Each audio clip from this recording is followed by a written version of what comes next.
Morning friends, welcome to my YouTube channel learning with Chetna. आज मैं आप लोगों के लिए इंपॉर्टेंट वैकेंसीज़ जो इस समय हाल फिलहाल में आई है डीएसएसबी की वैकेंसीज़, उसमें भी एलडीसी पोस्ट के लिए क्या क्या एलिजिबिलिटी है, क्या एजुकेशनल क्वालिफ़िकेशन होनी चाहिए और कंप्लीट सिलेबस क्या है, एग्ज़ाम पैटर्न क्या है, कौन कौन से टॉपिक आते हैं, क्या स्ट्रेटेजी होनी चाहिए, आज हम सब कुछ इस वीडियो में डिस्कस करेंगे।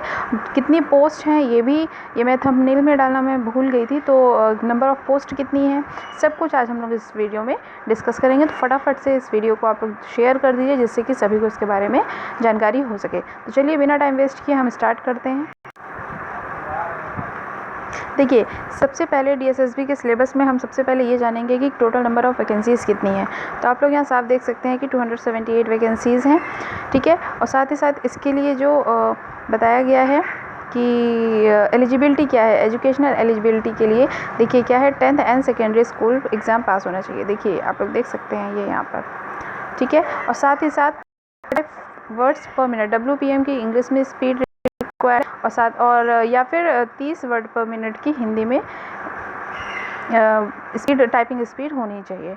और एज लिमिट क्या है, 18 से 27 साल, मतलब 18 से 27 साल के जितने भी युवा हैं वो सभी इस फॉर्म के लिए एलिजिबल हैं, वो सभी इसको भर सकते हैं। अब चलिए हम देखते हैं कि इसके आगे का क्या है। जी देखिए, नेक्स्ट है कि इसके सिलेक्शन का प्रोसेस क्या है। तो इसके सिलेक्शन का प्रोसेस क्या है कि the selection will be done through 1 tyre 2 tyre exam और स्किल टेस्ट, मतलब 1 टायर भी हो सकता है, 2 टायर भी हो सकता है, और साथ ही साथ स्किल टेस्ट भी, जैसे कि इसमें लिखा हुआ था पहले कि टाइपिंग स्किल की बात की गई थी, तो टाइपिंग टेस्ट होगा इसमें। And the candidate should prepare as per the exam pattern, वही चीज़ जो बताई गई है कि या तो इंग्लिश में स्पीड उसकी, अगर स्किल की बात करें तो इंग्लिश में या तो उसके 35 वर्ड्स पर मिनट होनी चाहिए और हिंदी में 30 वर्ड्स पर मिनट स्पीड रिक्वायर्ड है। अब हम लोग रिटन एग्ज़ाम पैटर्न देख लेते हैं कि कौन कौन से टॉपिक आने हैं, कैसे कैसे क्या क्या नंबर ऑफ़ क्वेश्चंस होंगे, क्या मार्क्स होंगे, क्या होगा, सब कुछ चलिए देखते हैं। तो इसमें देखिए जो फर्स्ट टायर होगा या फर्स्ट एग्ज़ाम रिटन एग्ज़ाम होगा वो 1 2 3 4 5 सेक्शंस में डिवाइडेड है। सबसे पहला होगा जनरल अवेयरनेस के 40 क्वेश्चन होंगे, 40 मार्क्स के। जनरल इंटेलिजेंस या जैसे रीजनिंग हम लोग कहते हैं जनरल लैंग्वेज में, तो उसके 40 क्वेश्चंस होंगे 40 मार्क्स के। मैथ्स के 40 क्वेश्चन 40 मार्क्स के। हिंदी लैंग्वेज भी इसमें इंक्लूडेड है। आप लोग यहाँ पर ध्यान दीजिएगा कि वैसे जनरल एलडीसी वगैरह में हिंदी के क्वेश्चन नहीं आते, लेकिन यहाँ पर इस पोस्ट में हिंदी लैंग्वेज के भी 40 क्वेश्चन होंगे और इंग्लिश कॉम्प्रहेंशन के भी, लैंग्वेज और कॉम्प्रहेंशन के भी 40 क्वेश्चन। टोटल जो नंबर ऑफ़ क्वेश्चंस 200 और टोटल मार्क्स भी 200 होंगे, ठीक है। 2 घंटे में ये पेपर पूरा होगा। तो चलिए आगे और देखते हैं कि selection will be done through the tyre 1 online examination, ठीक है, वही रिटन एग्ज़ाम होगा। देन उसके बाद देखिए, हाँ, निगेटिव मार्किंग भी इसमें होगी। तो बहुत से कैंडिडेट ये जानना चाहते हैं कि निगेटिव मार्किंग होती है कि नहीं होती है। तो येस ऑफ कोर्स, देखिए 1/4 मार्क्स उसकी निगेटिव मार्किंग है। और देख लेते हैं, हाँ, एग्ज़ाम बाइलिंगुअल लैंग्वेज में होगा, बट जो इंग्लिश का पेपर है वो इंग्लिश में ही होगा। अब थोड़ा सा हम टॉपिक वाइज डिस्कस कर लेते हैं कि किस पोर्शन में, किस सेक्शन में क्या क्या टॉपिक आने हैं। तो इंग्लिश का आप लोग देख सकते हैं वर्ब, टेंसेस हैं, वॉइस है, आर्टिकल कॉम्प्रहेंशन है, एडवर्ब है, डिटेक्शन है, अनसीन पैसेजेस है, वोकैब्स हैं, antonym, synonym, grammar, idiom, phrases. तो ऑलमोस्ट वही सारे टॉपिक हैं जो एक एलडीसी के पेपर में आने चाहिए और जो आते हैं एसएससी वगैरह में भी जो आते हैं, ठीक है। वो सारे वही टॉपिक्स हैं। तो बहुत ज़्यादा कुछ डिफरेंट देखने को यहाँ नहीं मिला है। तो आप लोग प्रिपेयर दिनों से करते आ रहे होंगे, तो बस उसी का थोड़ा सा रिवीजन आप लोगों को करना है और फिर इंग्लिश का पोर्शन तो आपका ऐसे ही क्लियर हो जाएगा। चलिए हिंदी सेक्शन में देखते हैं। एंटोनिम, वोकैब्स होगी, ग्रामर होगा, सिनोनिम होगा, ट्रांसलेशन ऑफ सेंटेंसेस, ये थोड़ा सा नया आया है यहाँ पे, ठीक है।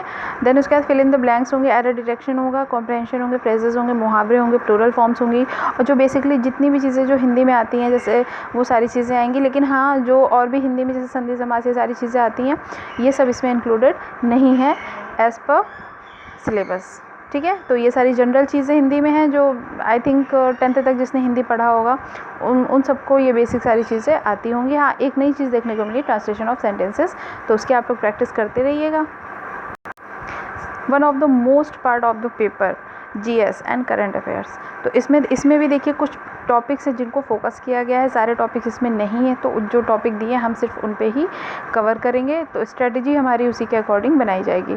देखिए इंपॉर्टेंट डेज हैं, इंडियन हिस्ट्री है, बुक्स एंड ऑथर्स है। नेशनल मूवमेंट है, इंडियन नेशनल मूवमेंट हिस्ट्री में अभी फ़िलहाल एक ही टॉपिक है, Indian national movement. Awards and honours हैं, बजट है, 5 ईयर प्लान है, जनरल पॉलिटी है, करंट अफेयर्स इंटरनेशनल और नेशनल की जो करंट अफेयर्स हैं दोनों इंक्लूडेड हैं।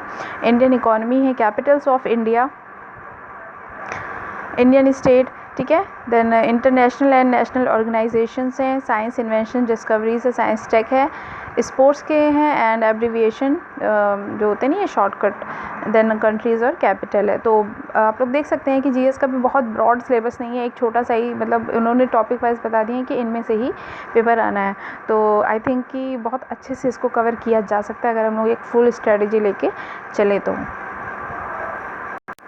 सबसे इम्पॉर्टेंट चीज़ कि यहाँ पर लोग जीएस में बच्चे परेशान हो जाते हैं कि हिस्ट्री में कितना पढ़े, ज्योग्राफी में कितना पढ़े, पॉलिटी में कितना पढ़े। तो सारी चीज़ें इन्होंने एक टॉपिक के हिसाब से इन्होंने रखी है। हिस्ट्री में आपको पूरा नहीं पढ़ना, सिर्फ इंडियन नेशनल मूवमेंट पढ़ना है, ठीक। हाँ, पॉलिटी में जनरल पॉलिटी है, उसमें भी बहुत डीपली नहीं पढ़ना है, ठीक है। तो टॉपिक वाइज आप प्रिपेयर करें तो अच्छे से प्रिपरेशन हो सकती है। अब हम लोग देख लेते हैं कि रीजनिंग में कौन कौन से टॉपिक है। देखिए, अर्थमेटिक नंबर सीरीज़ जो आती है, spatial orientation, observation, figure classification, relationships, arithmetical, non verbal analogies, discrimination, visual memory, similarities, differences, spatial visualisation, coding, decoding, number series, verbal classification, verbal reasoning, cause and effect, artificial language, matching definition, making judgement, statement and conclusion, logical deduction, statement and argument. तो आप लोग देख सकते हैं कि reasoning में तो I think वो सारे पार्ट्स हैं जो जनरल हर एग्ज़ाम में पूछे जाते हैं और बहुत डिफ़िकल्ट लेवल नहीं दिख रहा है हमको यहाँ पर इसका। तो आसानी से स्ट्रेटेजिक साथ अगर आप लोग प्रिपेयर करो, रिवीजन अब आता ही होगा, सारी चीज़ें आप लोग पहले भी पढ़ चुके होंगे अदर एग्जाम्स के लिए, तो उसका एक बार आप लोगों को रिवीजन करना है, ठीक है। चलिए मैथ्स में देखते हैं। Simplification, decimals, DI, fraction, LCM, HCF, ratio and proportion, percent, profit loss, discount, simple and compound interest, time and work and time and distance. तो यहाँ पर आप लोग मैथ्स में भी देख सकते हैं कि इसमें भी सारे टॉपिक्स नहीं बताए गए हैं। एडवांस मैथ्स का टॉपिक नहीं है इसमें, ट्रिग्नोमेट्री नहीं है, मेंसुरेशन वगैरह नहीं दिए गए हैं और ये बहुत ही सिंपल, जितने भी दिया गया है बेसिक मैथ्स से सारी, और बहुत ही सिंपल है, सब कैलकुलेशन बेस्ड सारे टॉपिक दिए गए हैं। तो अगर हम लोग फुल स्ट्रेटजी बना के इसकी प्रिपरेशन करें तो बहुत अच्छे से इसमें सिलेक्शन लिया जा सकता है। तो मैं आप लोगों से बस यही कहूँगी कि जो आप लोगों को ये लॉकडाउन की अपॉर्चुनिटी मिली है, इसको आप लोग प्लीज़ इसमें अपना टाइम वेस्ट ना करें, बिल्कुल भी पैनिक ना हो, हेल्दी रहें और अच्छे से प्रिपेयर करें और एक सीट यहाँ से आप लोग पक्का लेके जाएं, ठीक है। तो आज की वीडियो मैं यहीं पर एंड करती हूँ। स्वस्थ रहें, अपना ख्याल रखें, अपनों का ख्याल रखें। Thanks for watching. जय हिंद।